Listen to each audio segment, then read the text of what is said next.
Okay, hi, hey everyone, and welcome back to a new Hello. episode of the New Byte podcast. I don't know what happened there. Just like intro started, and it's like, Okay. oh, okay. Very Okay. sorry for that. I hope for the video version I remember to switch it out with the proper intro. Wow. Hey, Dad. Welcome back to the new show. How are you doing, man? I am good. I am good. How are you doing? I'm good too. A little tired because I've been Excellent. working on a lot of numbers and analyzing things. Mhm. And it's like, oh my god, I didn't finish school to do math again. And it's like, you can't escape it, Why? guys. Just take your time, do your math classes. Like, it's really important for your future. Always, even if you don't expect it. Is it really that important? It Do we is. need math? I do, at least. In the internet sector where I'm working, it's definitely worth knowing some numbers and some theories how to get around. So yeah, that's that. Oh my god, let's start with the first thing right away because it's starting to be the release season, like the fall season, I say. Because we are seeing actually for the first time in 2019 that we'll have a second like release season, which is starting in February, where we have like so many games. What was it? Anthem, I think, is starting then. Anthem, you got what's the other ones? Oh, my brain's my dead. mind, I had them. Isn't The Last of Us 2 out also then? Yes, that too. Jeez. Metro Exodus, I think. Yes. Yeah, it's another game. There's a bunch of them that are just coming out. So many. They just took their release dates and yeah, we're gonna push it all the way to next year. Yeah. At least like October got a little bit more open because Battlefield 5 got delayed by a month. So the open beta is running right now in case you missed it. And I have not had the time yet myself to play it, sadly. Because I'm also busy with trying out Rainbow Six Siege, the new Operation Grim Sky is out, and also Destiny 2 Forsaken, which I'm spending most of my time with right now. As you could see on our YouTube also. Hey. Yes. And because of your, I didn't watch it, but I knew about it. I had some hesitations, but I've ended up getting it, so I will be experiencing the wonder that is Destiny 2 Forsaken. The next DLC from Destiny 2. Oh boy.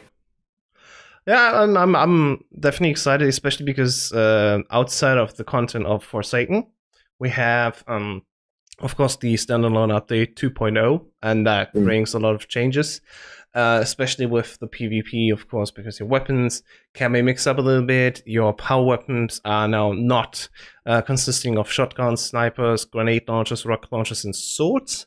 The snipers and shotguns have moved over to the first and second place, so it's a little bit more like Destiny 1 again, but with the tag that you have like only 3 shots at most in your weapons. So when you respawn or spawn the first time, you only have like 3 shots, and then you have to kill other players to get special ammo from them. And it really limits a lot of ways how to play PvP. And I often find myself actually taking 2 primary weapons with me, and only like a rocket launcher, or what I really found out this week is the linear fusion rifle, which just charges up, but just has 1 quick shot, which kicks everyone's ass. It's like super amazing. I love the linear fusion rifle. I used that on the I can't remember what it was called, but it was like a frost one or a cold ray, and I used that for the Callus raid. That was it.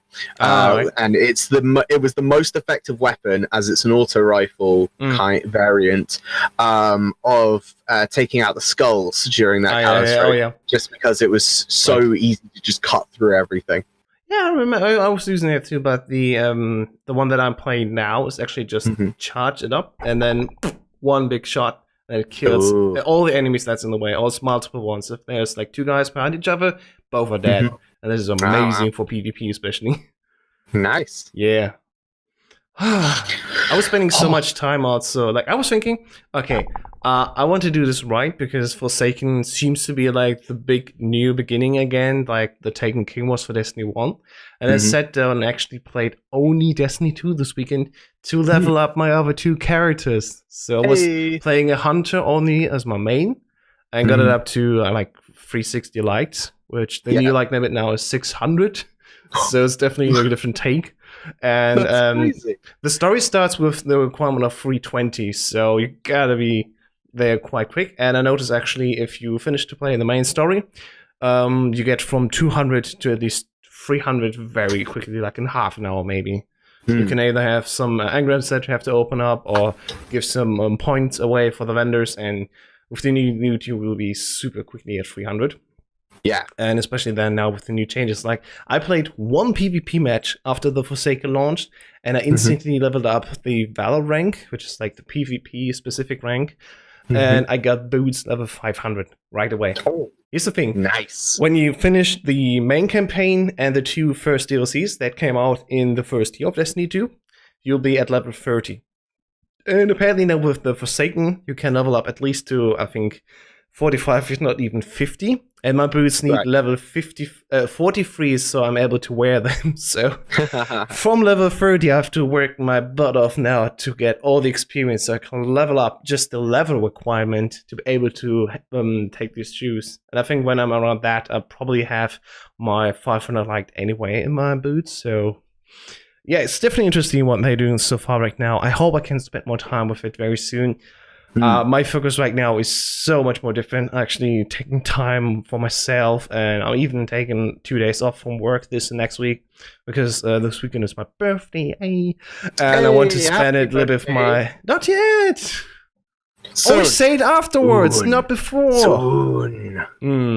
Soon. Yeah, so I'm actually taking 1 or 2 days off from work, so I can relax a little bit, see my family, have time with them also, to just wind down, because Gamescom, I also was on vacation from work for Gamescom, of course, but with you and Emily being here, it was like a little crowded and less of time that I could really relax. It was nice, like, hey, be my guest again, but I was just like, exhausted.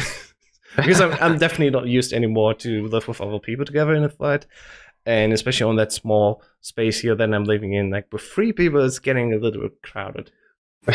Yeah. Not used to us. Not used to us. Yeah, I guess. It was a nice experience, definitely. Yeah. Just like that, but yeah. So yeah, I'm hoping I'm getting back more time for that. Also playing Battlefield 5. I'm pushing behind Rainbow Six Siege right now, because that's a whole new season for at least 3 months. So I can play the new operators afterwards, especially because right now everyone wants to play them, of course. If they haven't done it already on the test servers. And it's like, yeah, whatever. I'll join later. I have my group that plays it right now, and they're saying like, it's interesting meta. Not everything is like leveled out so far. Like, people are trying to explore how to react to the new operators specifically if they're not playing them. And in case you didn't know, one of them has a shield that uses an electric charge to slow down other players. So they're like, not like flashbang, but definitely slow in motion. They can't turn around that quickly and all that. And the other guy uses like a mini flamethrower to open up walls that have the what's it called, the barricade. Oh, so even if they're reinforced, you can still open up a small hole and peek through them and shoot guys. And it's silent. That's the specific thing about it. You have like 2 canisters, so you can have either a big hole or something, or a long line, like in the trailer. But most people will be most likely just making small holes to peek into them, so they're halfway protected. But they can also very quickly see if an enemy is there and just walk around and see through it and take quick shots. So yeah, it's not that exciting. It's great to play, and I'm definitely going to get back into more Rainbow Six Siege again, but I'm always switching it around. So right now, Destiny 2 is definitely my focus. Cool. Yeah. So what have you been playing? What have I been playing? Right. So I have been mildly obsessed with a game called Graveyard Keeper. Graveyard Keeper. I heard about that. I have a lot of love and a lot of hate for Graveyard Keeper. It's a big love-hate relationship with it, because playing through the game, you get the sense that whoever designed it thought, okay, I want to create a game that has somebody looking after a graveyard. And then they went, okay, that's too basic. Let's add a field where they can grow crops, and then they can create their own business. It's like, no, that's still too basic. Let's have them research everything so that they can get points to upgrade a skill tree. nah, that's still too basic. Let's have them once a week focus on doing a like preaching to the community to get points and faith. Nah, that's still not worth it. Let's put a So dungeon it's in as like well. a guy sat down and says, "I have this idea, and I want to attach more and more things into it." But it's like with code. If you code something like a new app, and you think like, "I have this base idea," and you extend and extend and extend, and it gets worse and worse in quality because they're connected but not like properly set up based on each other. It's just like attached onto it, and it's just the quality goes down over it. But what actually do you do as a graveyard keeper? Okay, you just what's the game loop like? The game starts out and it's like you have been transported back in time or to another dimension or something where there is where you have taken over the body of the graveyard keeper. So you have to try and find your way home by activating a portal. But the only way to do that is to get the resources required to build said portal, which means you have to help out local people by doing quests. You have to bury bodies to get money each week. It's very money and research driven, so you've got to make sure that you know what you've researched, what you haven't researched. There's different areas that you can unlock and open throughout as you progress through the game. But as I said, with how it's an idea upon an idea upon an idea, you get a sense that they didn't think everything through. So some things are higher weighted than others. And then there's other aspects of it that really slow the game down so much that you get to a point where it's like, if you haven't activated a certain skill, you're not going to progress. That's it. Game over. You have to wait until you have to find a way to get that skill to then make the game kind of start back up again. That's why I've been kind of obsessed with it, because I really like games that make you think about what you do. But I've also been trying to go for the elusive 100,000 gamer score, because I'm at 79,800 and some. So I'm going back through old games, going on games with gold, Xbox Game Pass, anything I can get my hands on just to get some more achievements. And I initially went into this thinking, oh, these achievements would be great. And then you can start to see where the progression drops off, because I think the first achievement that you can get that 85% of players have.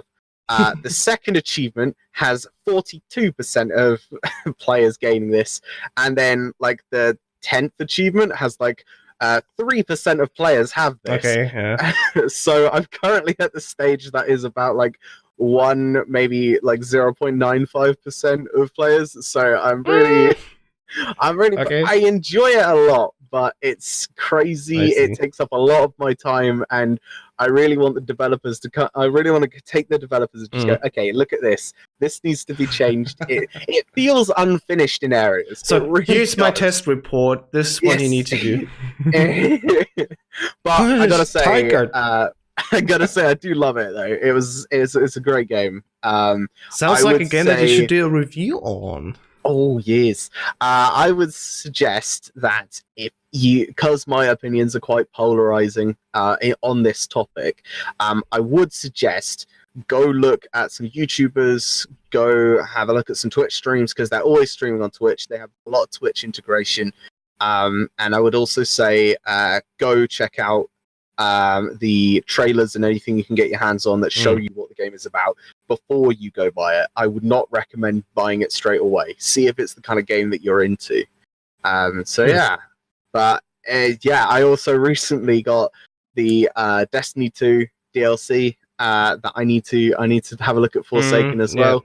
And I just bought today, about an hour ago, Detroit Become Human, because that finally got into a monetary pay range that I'm willing to sell, willing to buy things on.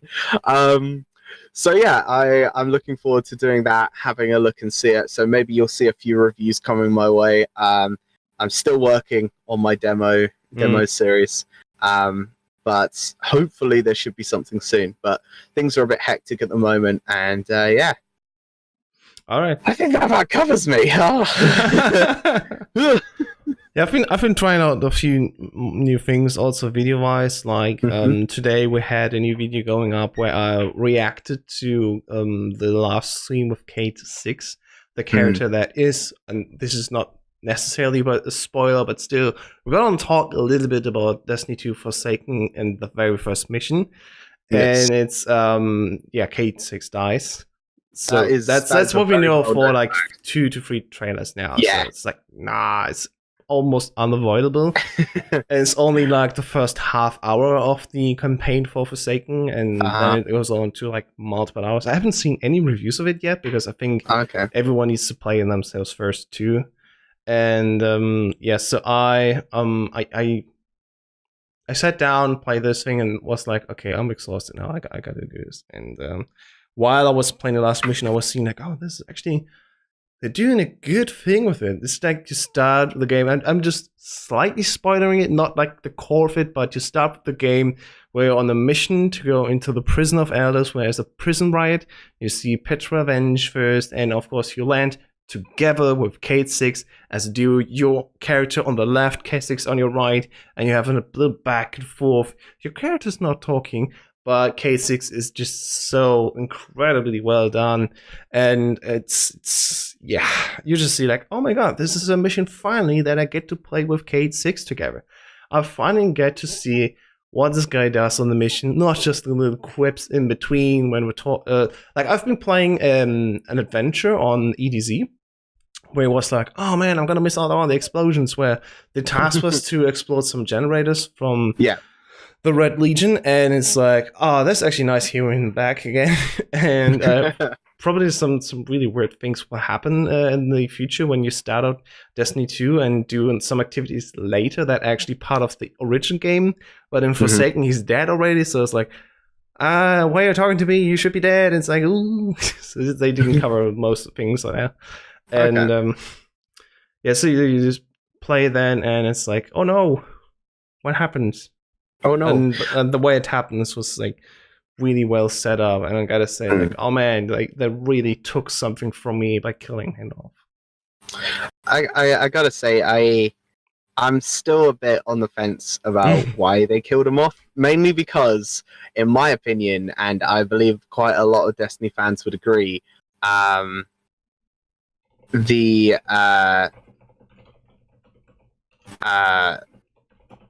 the character of Cade is such a well-loved character that and there's nobody who plays Destiny that goes, I hate Cade. Nah. Everyone loves Cade. Everyone loves Nathan Fillion. Nathan Fillion is in my opinion, one of the best actors. His voice acting is insane. His physical comedy is just off the charts. It's great. He's such a funny guy, an interesting guy, and he really this. Video games for him is a big passion as well, mainly because ever since he got on to do the role of, I believe it was Buck from Halo 3 ODST, and then he continued that when they brought Buck back in Halo 5, I believe it was. So yeah, he's loved it for so long, and I knew that this was such a big thing for him because he really loved sci-fi video games. But I'm just still like, where are they going to take this? You've killed off one of your most beloved characters. Is that the shock factor, or what are you going to do with this? Because we'll see. We'll see. I think they needed to do something dramatic, and that was like the most dramatic thing, because you see how, and this is again also in the trailer, the Vanguard is split around it. Zavala wants to stay in the city while what's her name? I got Ikora, right. I'm so sorry. Yeah, Ikora also said then we need to get out there. We need to catch up Prince Uriel. And it's like Aldrin, nothing. And they're back and forth, and in the middle of it, our character says like, you don't need to worry, I'll go after him myself. It's like, oh my god, he's speaking again. It's like so exciting. It's like, he's alive. We've been waiting a year for a character to talk again, and it's also pointed out in the first mission that we're not talking. It's like,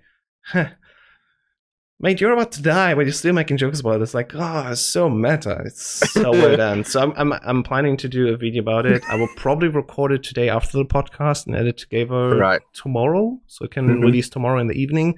Because there's so many aspects of the very first like 30 to 40 minutes that you can take a look at, and it's just really well done. It's like so good. Even though we already know what's going to happen, the way they did it still like it got me, and you could see that in the reaction video. I was thinking it could be interesting to just tape that, film it, and put it out there. And I don't know. Yeah, I guess it's taken well so far.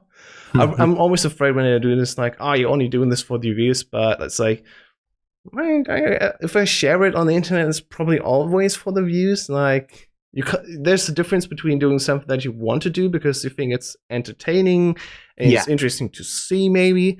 And if you're just going after clicks. And I'd say my original idea was, I'm going to take a look. I want to see how it works out. I just put the camera down there. I wasn't even seeing my face because I needed to turn my phone around because it was too dark. I used the actual light inside of the phone to film me. And this is like really bad angle. It's always like this. So I've seen it afterwards. And I was thinking, okay, I think that's good enough. So I put it out. Sorry, now talk. Yeah, sorry. No, I'm just thinking, like, I've seen a lot of videos that there are some videos that are just kind of like they're really positive, but there's also other videos that are very like clickbait and like just for the views. And I'd say based off of like what you called the video, how you advertised and everything, it was more of a let's have a look at this game and then my reaction is in it, but rather than just my friend gets stabbed with a metal fork and goes to jail, ? Exclamation point, zoomed in thing, pixelated thing in the corner. Like, no, you didn't do any of that, which I personally think is like, if you do that, you are asking for views. You are trying to clickbait as hard as possible. You just want people to just view it. But I mean, I do really think that having just like this is what it is. It's not about me. It's more about what the game is. Then I'm personally fine. I haven't seen it mainly because I want to play the game and not have any spoilers. I mean, I'll watch it after. The thing is, you always want to have something happen with it. The thing is, you never go and say, I want this to be seen by millions, because mostly you also think like, I don't think it's good enough for that, but a few hundreds maybe.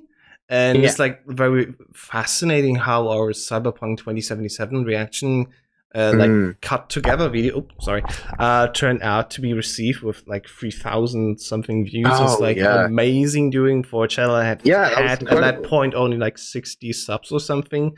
And we did really well work into the SEO of it, so it will be found by the algorithm and so many other things. It had both our faces on there. We replaced the thumbnail, the original one, with our faces on top, so it had like some funny characteristics already over it, and it's just like cut together. When we said something about it, was not necessarily key points where you could see like a cut together version of the gameplay. We just took when we said something and made that into a video, which I think was fair to the original video, because you need to see the original one first.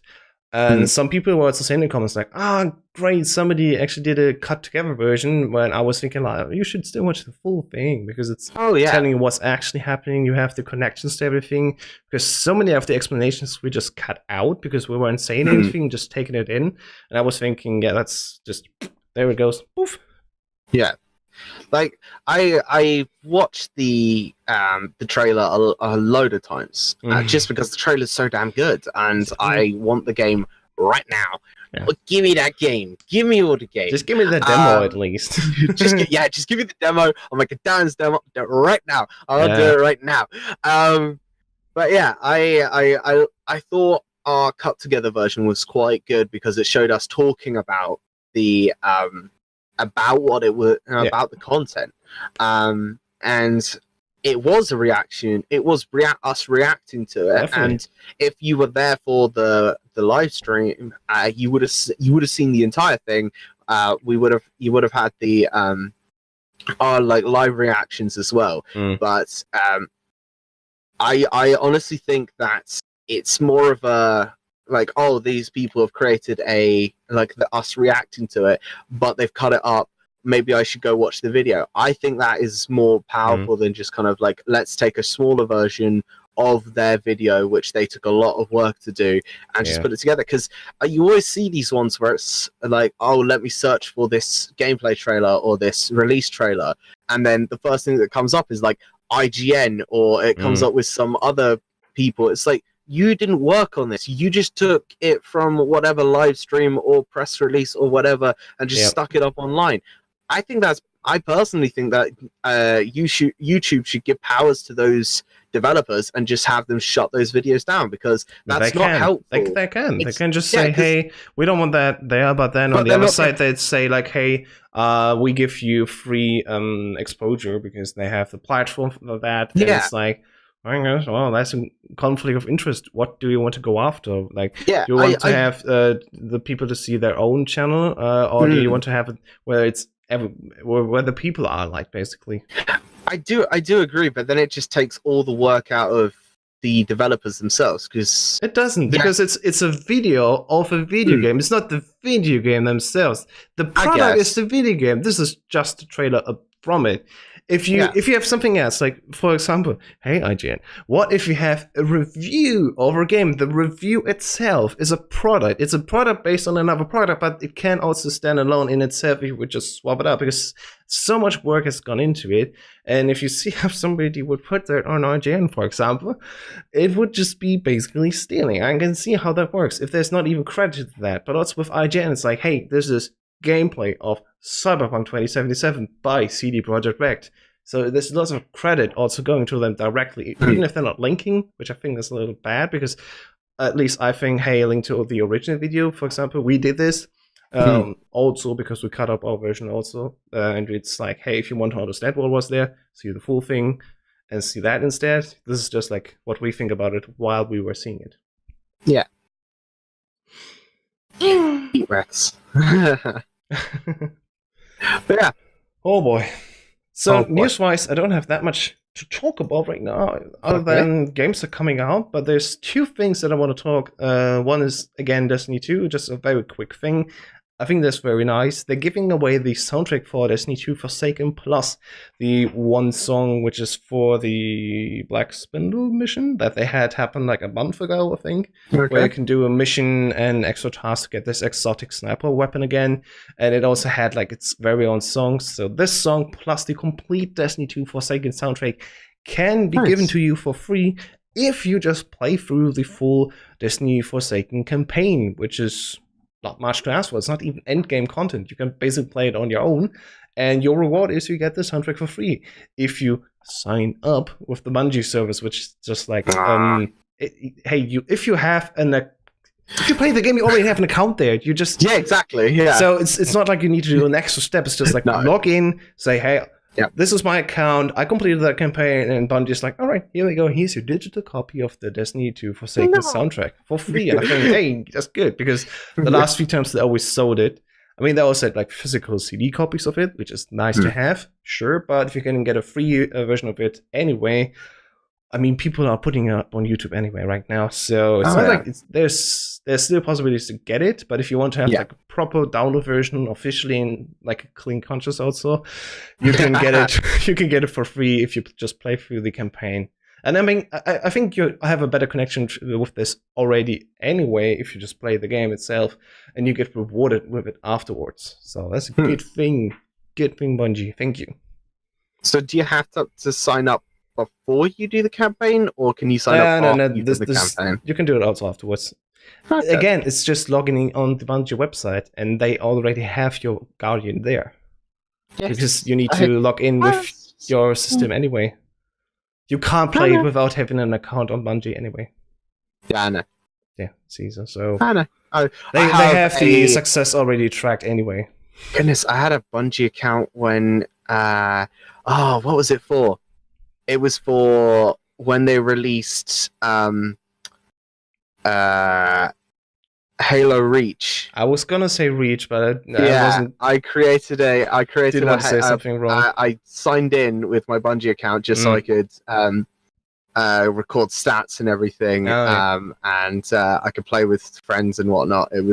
I loved it. I thought it was fantastic because they had whatever your Spartan model was that you'd chosen for different armor sets. You could get you could download like a full scale like picture that had all the different different armor pieces on, which was great. You can also do in Destiny and Destiny 2 already. That's nice. They took that over then.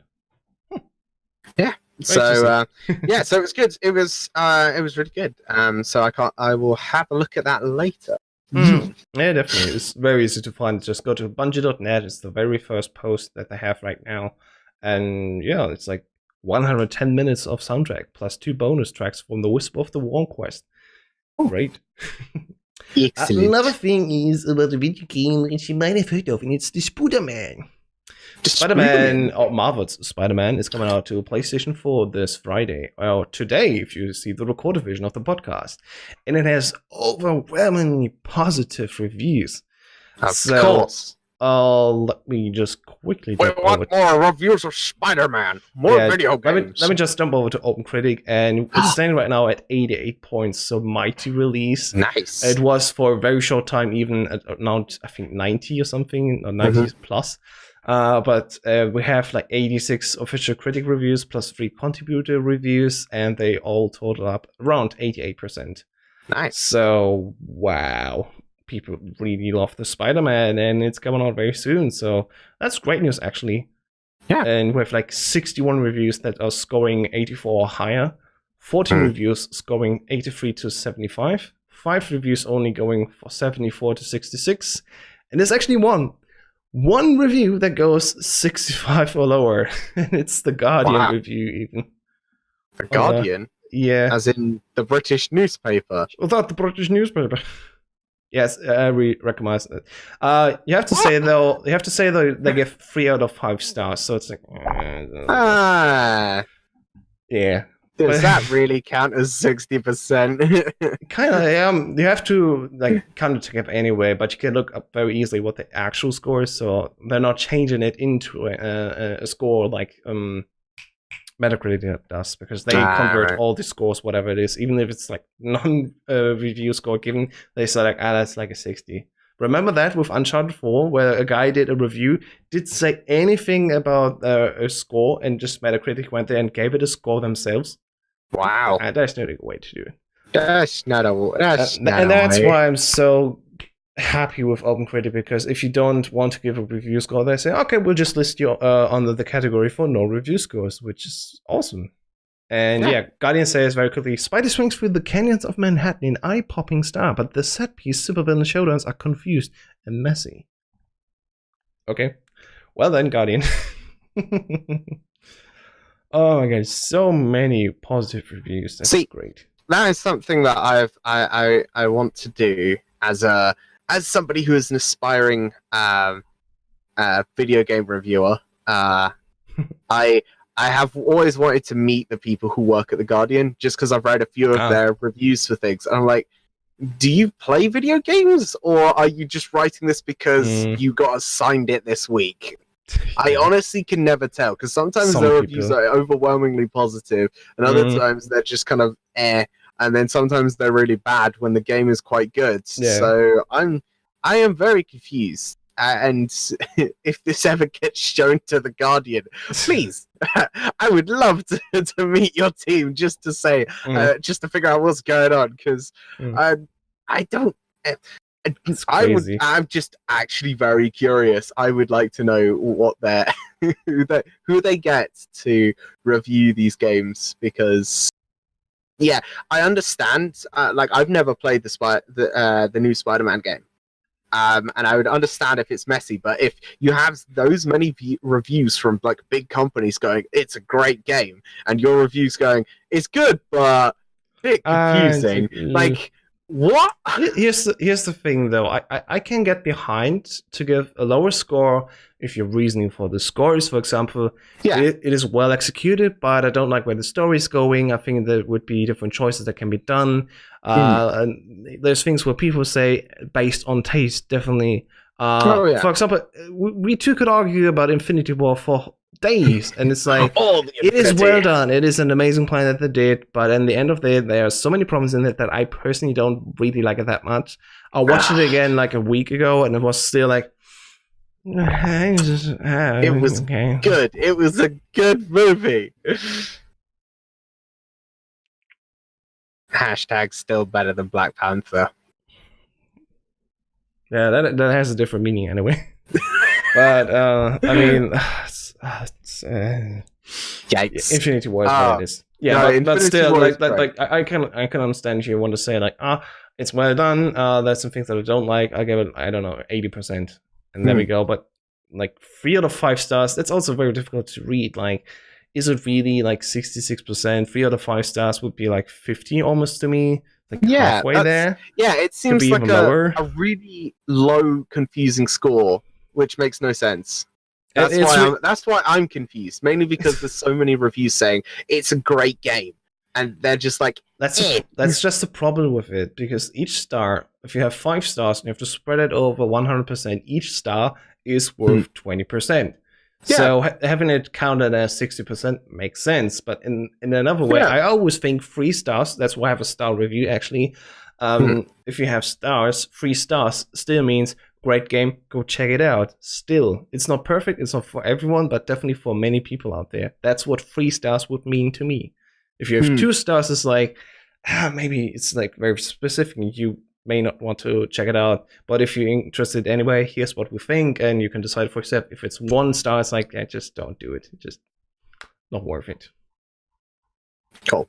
That's what I think. What do you think about star reviews? Well, I like star reviews, but again, I personally, whenever I've done a star review, which we used to do on a different site.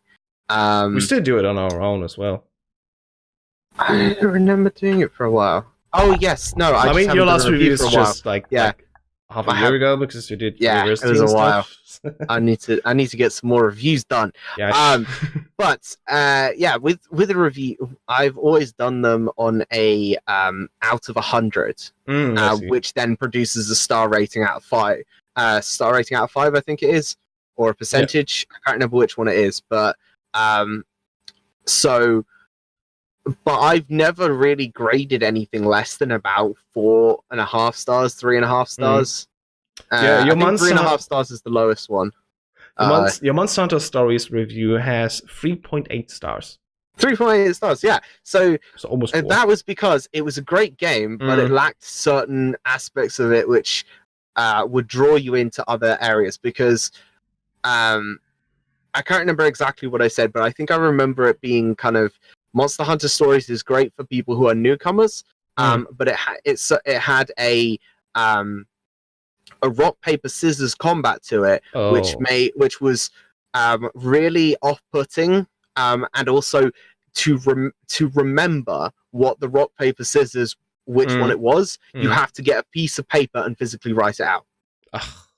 They didn't have an in-game book, which was kind of like, here is said monster, and here's what its normal attack patterns are. Oh, yeah. You had to physically remember each time. So if you left the game for like a month and came back, you would forget it and you would be awful at the game. I see. And that's why I gave it such a lower score, because of those valid reasons.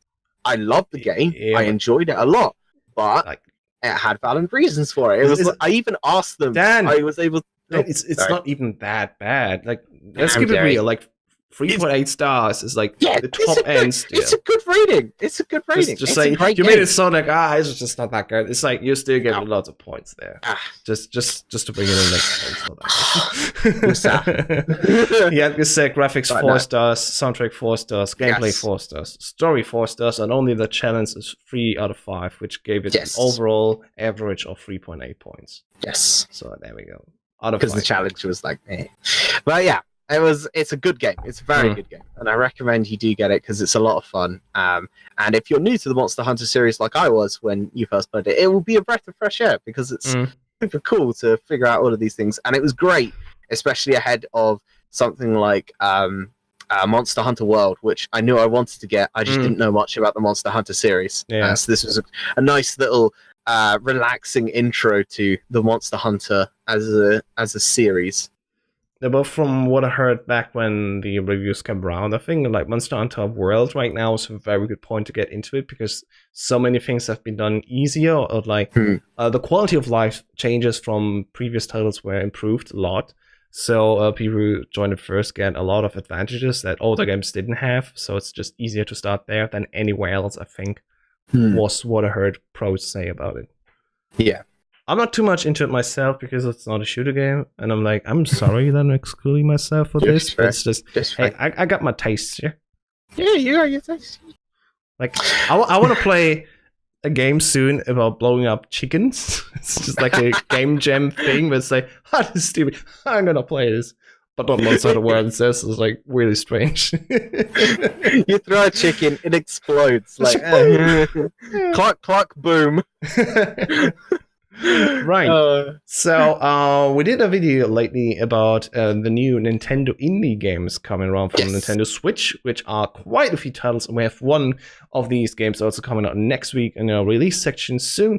Yes. But here's the thing, also Nintendo is doing a new Nintendo Direct tomorrow or on Friday morning, depending on where you are, because it's just around the time. In UK time, in GMT, it is 11 p.m. and here in Germany, CEST, summertime still, it's exactly midnight.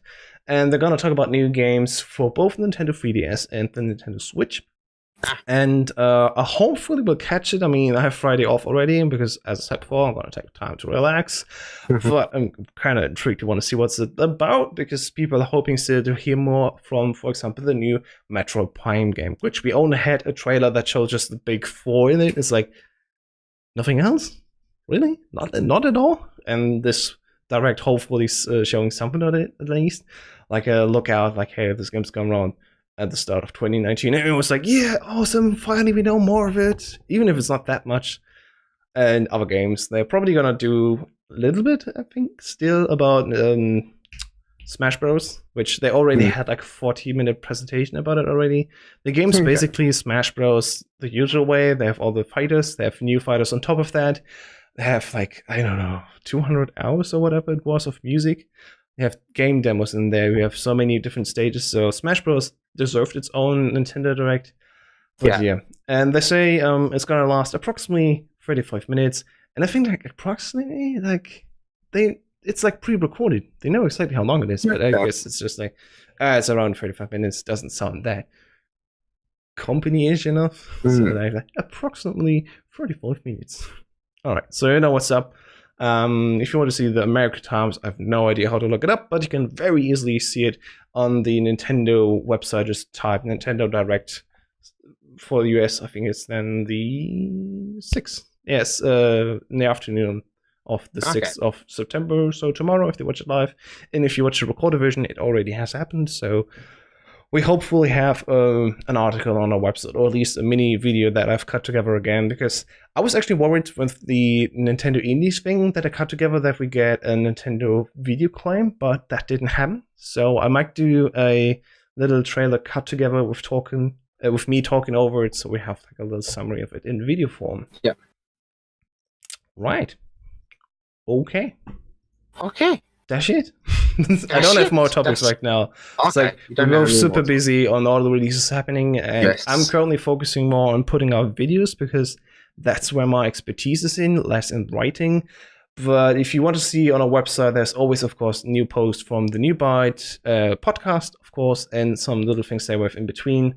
Like Dan put out a video regarding the Battlefield 5 release delay. Fair enough, of course. Video post. Text post for that. It was a text post. But yeah, also at some point we should be I should be putting up things like some reviews of some games, maybe some other some news posts as well. But it's all dependent on kind of like time and if we can get those games. So as soon as I get games, I can do reviews. And that all works, but it's just time. Like time really is the biggest factor in our adult life. It's like so stressful. I wish I would go back in time, back when I was doing school and stuff, not even university. Yeah. Looking back now, I had so much time and I did not use it well. Like I lived a life, that's nice, But now since I'm old, I think like I should have done YouTube videos back in 2006 when nobody knew what it was, where there was no upload, right, yes. and when there was no way for me to cut it together other than Windows Media Player. But at least if I would have started then, the bad times would have been over by the point where good camera was around and proper video editing programs. Like, but whatever. Like, it's living like we've been born too late to explore the world because it's been explored now, but we've been born too early to explore the galaxy. So we're just born right in the morning where we can explore the internet. And it's like fucked up. Yeah. See, I just hope I've been born in the right time so that I can explore the online world as soon as virtual reality becomes ridiculous, and maybe we could holodeck full dive and stuff. Oh, holodeck! Oh my gosh, yes, that would be amazing. Amazing. But yeah, so we can only dream. Alright, but what we can do right now is the game releases. And actually, Daniel pointed out to me, like, hey, we actually missed a game last week. And that is called Tech Corps. And yeah, tell me about it. Well, Tech Corp is a very interesting game. And I literally, just as I said, it was a very interesting game. I clicked on it just to read more about it. And do you know what I did? I closed it because I'm an idiot. Right, let's see. Back into my tabs. Where did that go? There it is. The way it's set up, it looks like Game Dev Tycoon, but can you hear me? Yes, I can hear you. Okay, I was thinking like, oh no, is the connection bad again? Oh! No, I lagged for all of 2 seconds. Okay. Yes, so Tech Corp is a game where you try to become the biggest tech company in the world. Your goal is to become the next big shot in the tech industry. So this looks ridiculously like Game Dev Tycoon. It also has very similar. You can develop software, and you can also develop new computers and do things. But it's got more in-depth stuff where you can like physically interact with your environment, such as stacking boxes and things. Oh, okay. So you get to go through history, designing software and video game consoles and everything. And yeah, it looks insane. And it comes out to early access, I believe, today. It says September 5th. That's today. That is today. But it doesn't look like it's fully out yet, from what I can see. So that must mean today in American terms, which is probably like tomorrow midnight or something. Something like that. So yeah, it looks definitely interesting, and I would like to a little look-see. But we're just going to have to wait a little while longer till it comes to early access to find exactly what they've got. But it looks really interesting. I'd like to see how fast you can develop things. Like, can I develop a Game Boy Advance years before it was actually created? Yeah, that's always nice.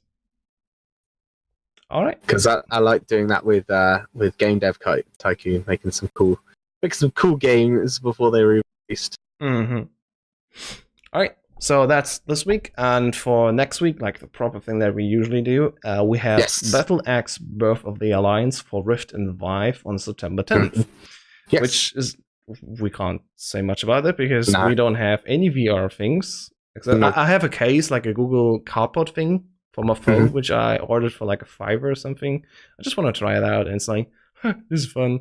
Seeing like YouTube, for example, YouTube VR videos are really strange. It's like you're standing there, it's like turning around yourself. It's like, oh my boy, but nobody has done really interesting things with it. About maybe like Casey Neistat, who did the whole vlog in VR, but other than that, it's like a gimmick still. It's, like, it's just not there really. And I think it's mainly because everyone wants the having a VR headset is great for something like YouTube videos, but not the market isn't just there yet, because like I don't own one, and I don't even know anybody who owns a VR headset. Apart I know from one person who has a PlayStation VR as a gimmick, and he hasn't used it in years. Well, he has used it once after release.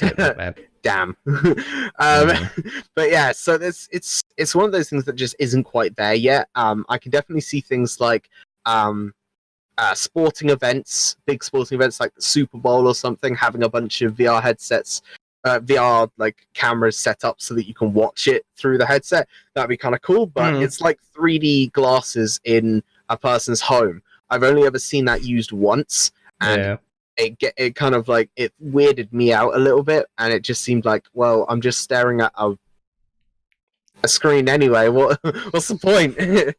But yeah, so I'm not sure if it's going to take off or not. What's the point is very good, because also September 11th, like, we have more games coming out, like NBA 2K19, which is coming out to all the platforms. We have Nefarious, which is coming to consoles now.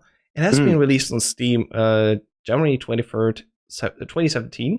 So it's out on PC for a while now, almost 2 years. And now it's also coming over to the consoles. Yes. This is not that interesting, but whatever. Just want to take a look at it. Fine. Then we have coming out of early access after almost 4 years, Boundless. And it's like, wow, that's old. Do you know anything about it? I know a little bit about it. So essentially, Boundless is a voxel MMO sandbox game. Okay. So it allows you to explore. So think of it as a voxel based No Man's Sky almost, but it's more to do with interacting with other players and things like that. So there are servers that they have, but you can also host your own servers. Everything is player driven. So cities that you come across, they're all player made. Any vendors that you come across, they're players. Any monsters that you fight, they're NPCs. But the stuff that you'll get from them, you can sell to players. You can get players to make things for you. It's all player driven. I just saw it's published by Square Enix. Yes, so it's probably in the Square Enix collective. Yeah. Yes. Right, yes, that's coming out. Oh, I'm sorry. Yes. And yeah, coming out over the next week, like different dates, also to PlayStation 4, Nintendo Switch, and Xbox One. Oh, yeah. Wait, no, that's the wrong title. I'm sorry. No, it's coming to PC and PS4. I'm sorry, I was in the wrong line.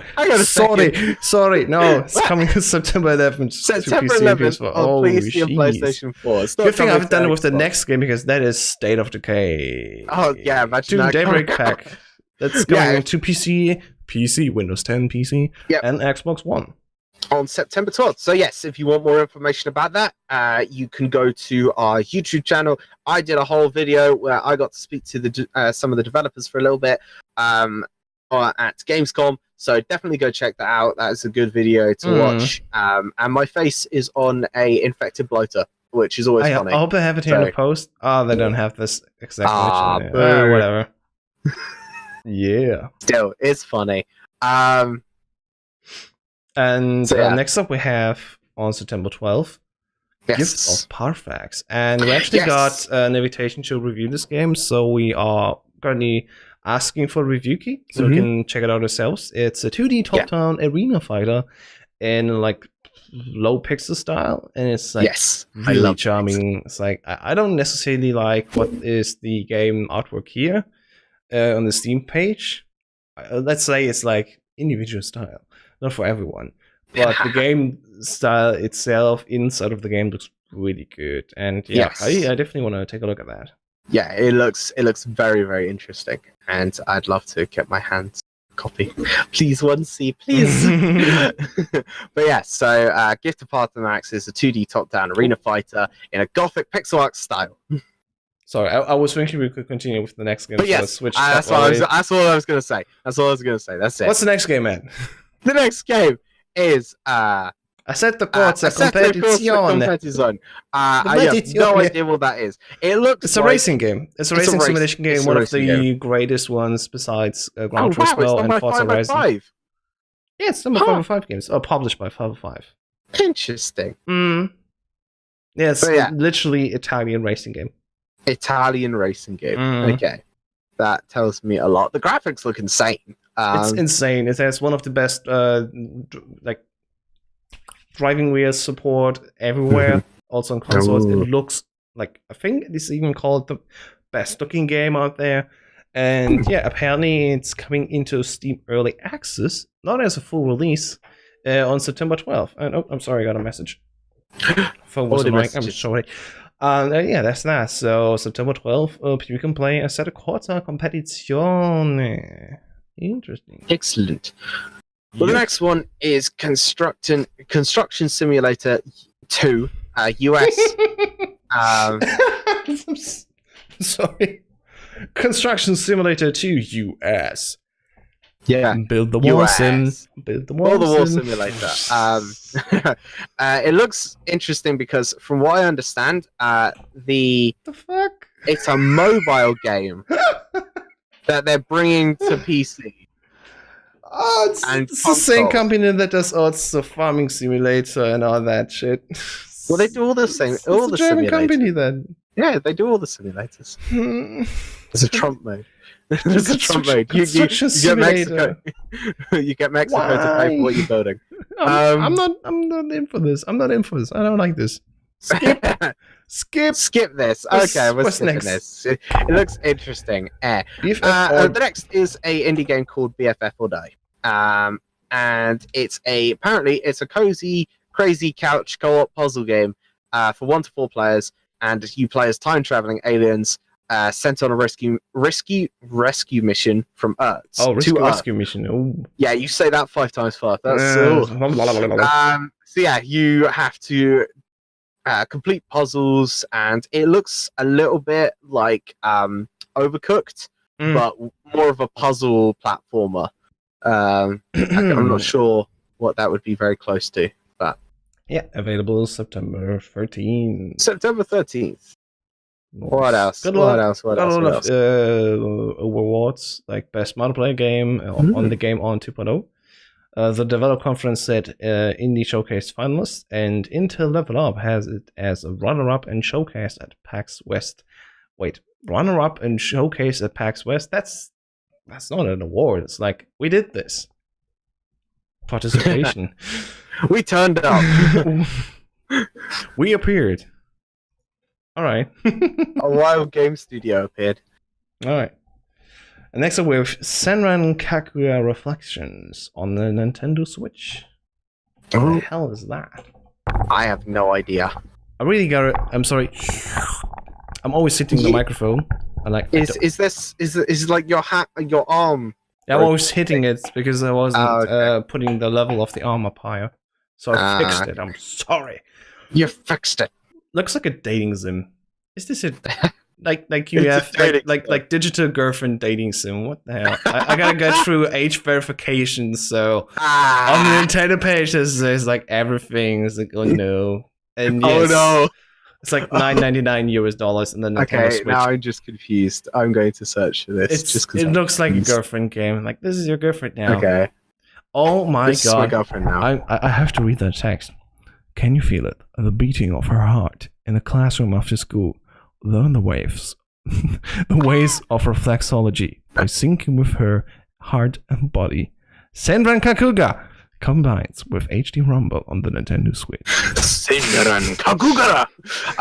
But yes, apparently it's a franchise that revolves around groups of female ninjas, because, female ninjas. Wow.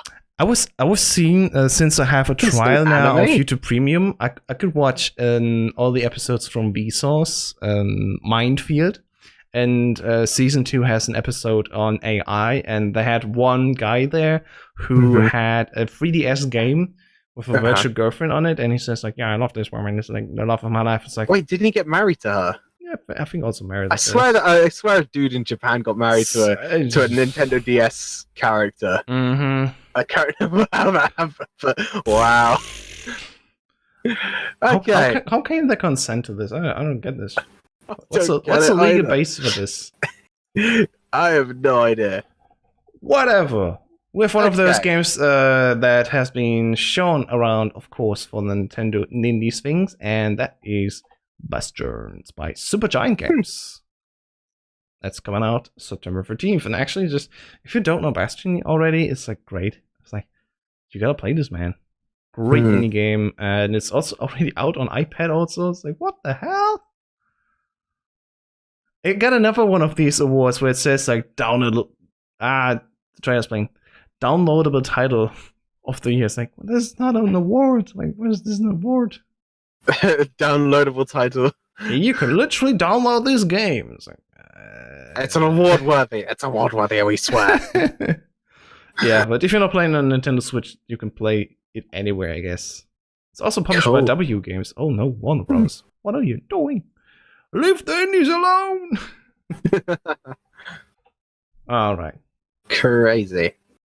Yeah, as a follow-up to High School Musical, we have Old School Musical. What the hell? Old School Musical. Old School Musical is from what I understand, it's a lot more than a rhythm game, as the website says. Yes.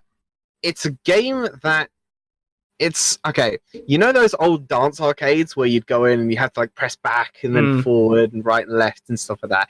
It's that, but on a keyboard and then chiptune tracks. Oh, that's great. Yeah, I want to try it now. Then there's apparently 32 different chicken types to fight. Chickens are coming 13th September, says the trailer. Chickens are coming. Oh my god.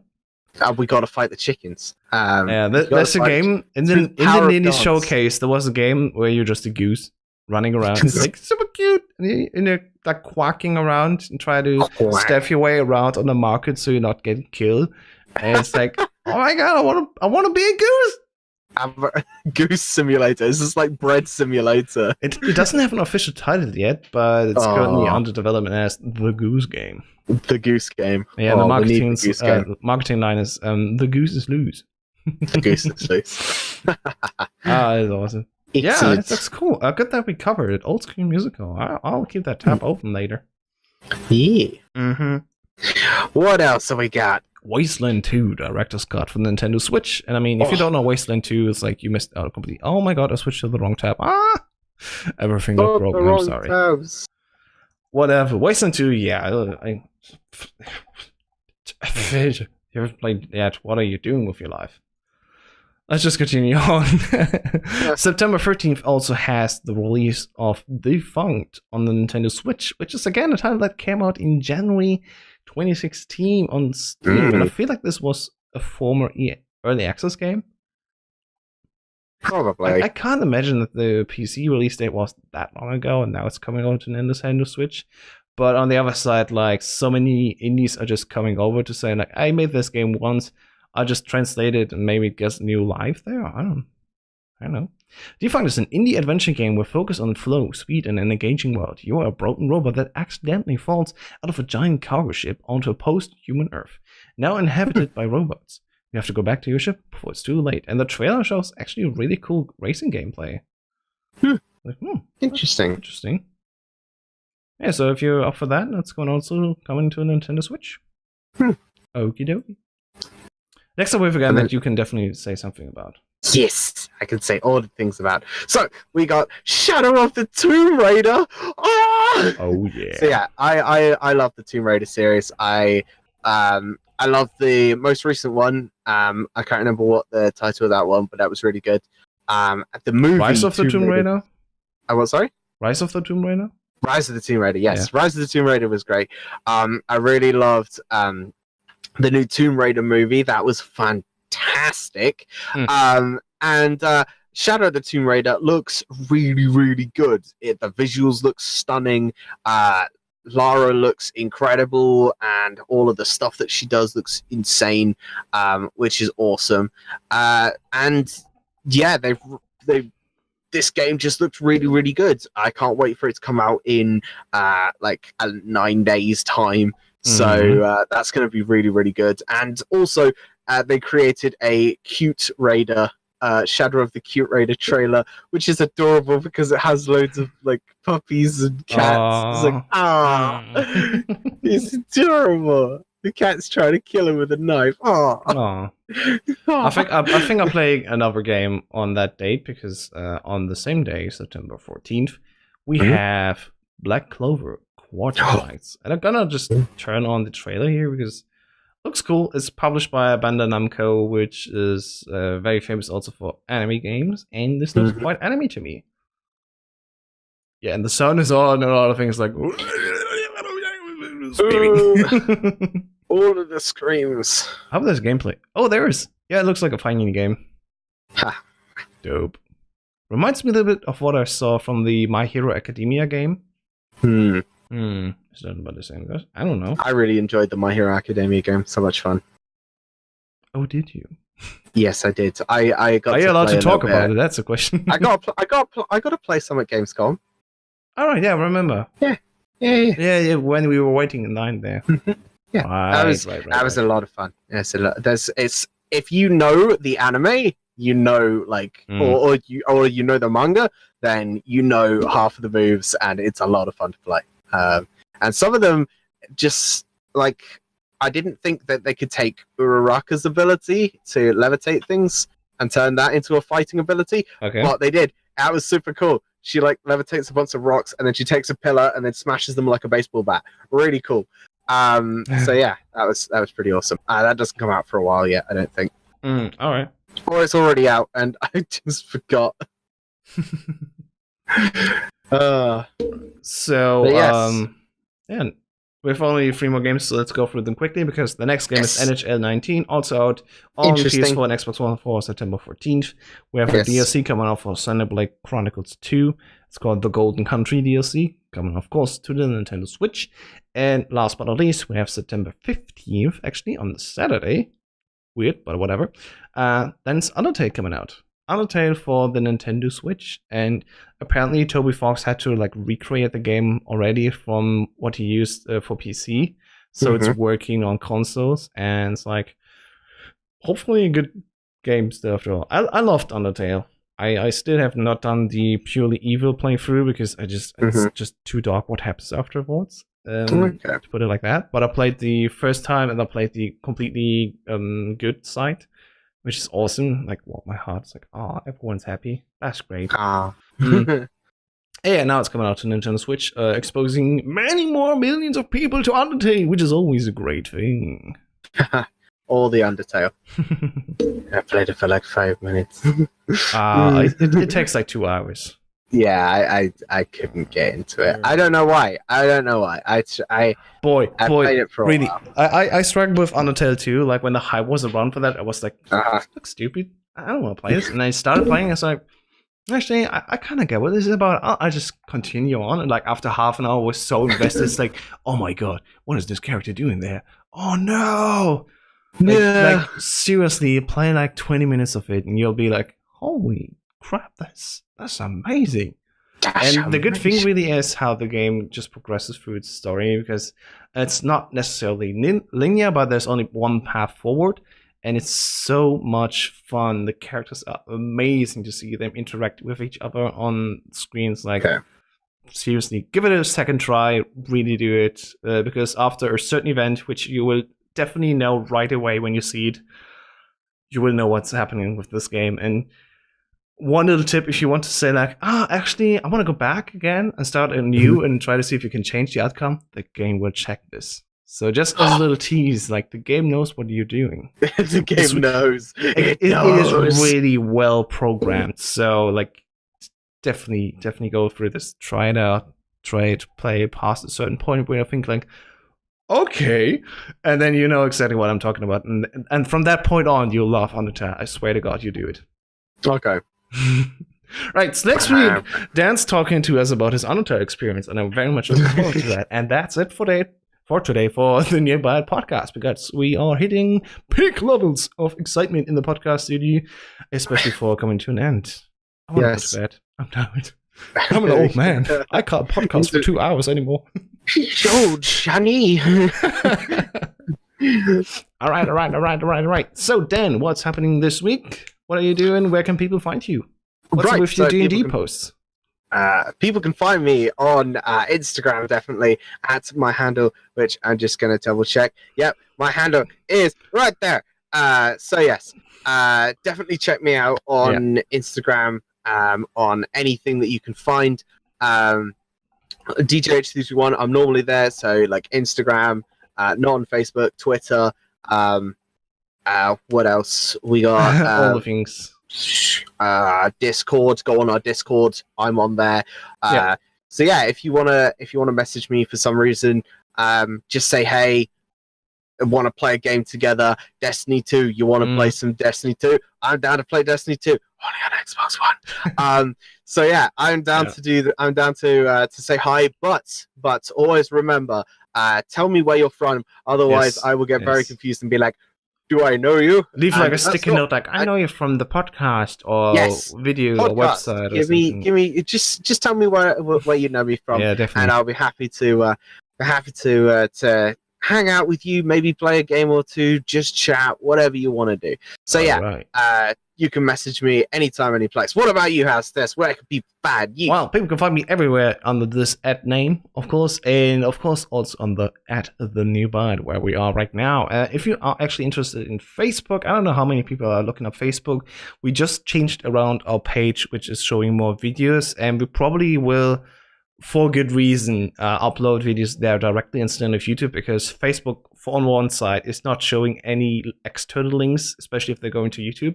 So my upload can take it very easily. I'll just upload to both sides now. It's like on 2 platforms. And if you're more interested in Facebook than any other platform, well, maybe you want to check it out there as well.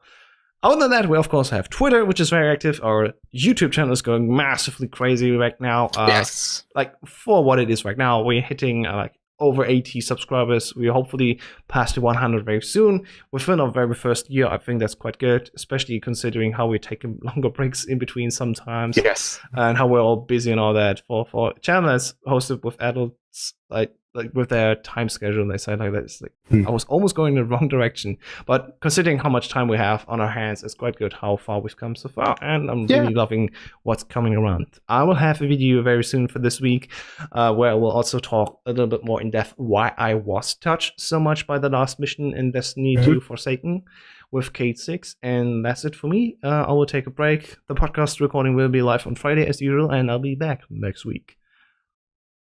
That's it for then. Thank you so much for watching, guys. Yes. And thank you, Daniel, as always, for joining me. And of course, have a nice rest of the evening, and have a nice rest of the week, of course. And as always, see you again in the next video. Bye-bye. Bye, guys.